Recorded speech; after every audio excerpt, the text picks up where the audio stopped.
ममता ने ऐसा क्या बयान दे डाला कि अब यहां पर भड़क चुके हैं असम और साथ ही साथ मणिपुर के मुख्यमंत्री।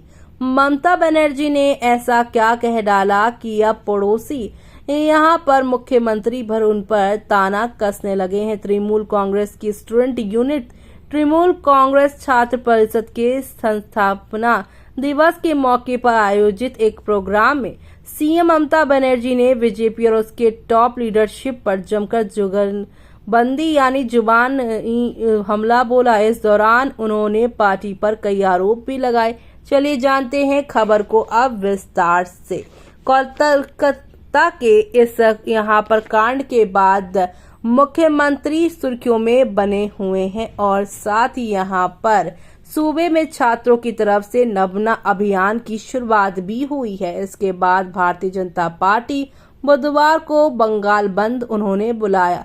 बीजेपी की तरफ से बुलाए गए बंद के बाद राज्य के अलग अलग इलाकों में तस्वीर सामने आई। मामले के तूल पकड़ने के बाद तृणमूल कांग्रेस की तरफ से पहले अभिषेक बनर्जी ने प्रेस कॉन्फ्रेंस करते हुए केंद्र की मोदी सरकार को कटघरे में खड़ा किया। उसके बाद मुख्यमंत्री ममता का भी बयान आया। बुधवार को टीएमसी की स्टूडेंट यूनिट तृणमूल कांग्रेस छात्र परिषद का स्थापना दिवस भी था। इस मौके पर ममता बनर्जी ने अपने संशोधन में बीजेपी और उसके टॉप लीडरशिप पर जमकर जुबानी हमला बोला और पार्टी पर कई आरोप भी लगाए हैं। ममता बनर्जी के बयान के बाद असम के मुख्यमंत्री हेमंत बिस्वा शर्मा ने इस पर पलटवार किया है। CM Sharma social media post पर लिखा, दीदी आपकी हिम्मत कैसे हुई असम को धमकाने की, हमें लाल आंखें मत दिखाइए। असम जो है वो आगे है तो वहीं असफलता की राजनीति से भारत को जलाने की कोशिश भी मत कीजिएगा। आपको विभाजनकारी भाषा बोलना शोभा नहीं देता। केंद्रीय मंत्री और बंगाल बीजेपी अध्यक्ष सुकांत मजूमदार ने भी ममता को निशाने पर ले लिया।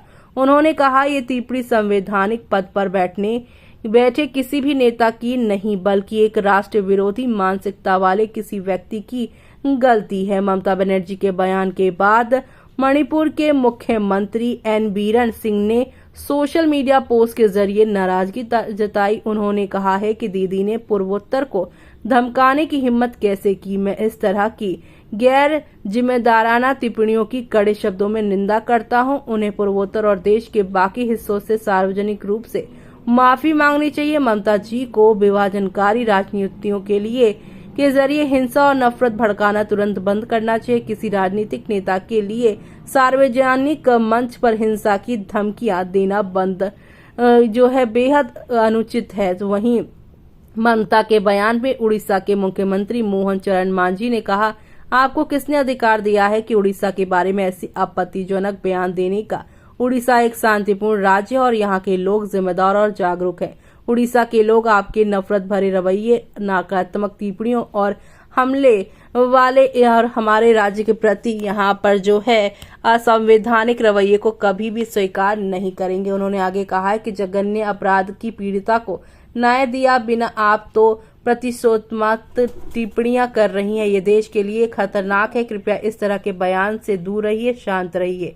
सीएम ममता बनर्जी ने बीजेपी द्वारा बुलाए गए बंगाल बंद पर बोलते हुए पार्टी को चेताया। उन्होंने कहा कि बीजेपी बंगाल में जो आग लगाना चाहती है वो दूर तक फैलेगी। ममता ने कहा, अगर बंगाल को जलाया तो असम, नॉर्थ ईस्ट, उत्तर प्रदेश, बिहार, झारखंड, उड़ीसा और दिल्ली भी जलेंगे।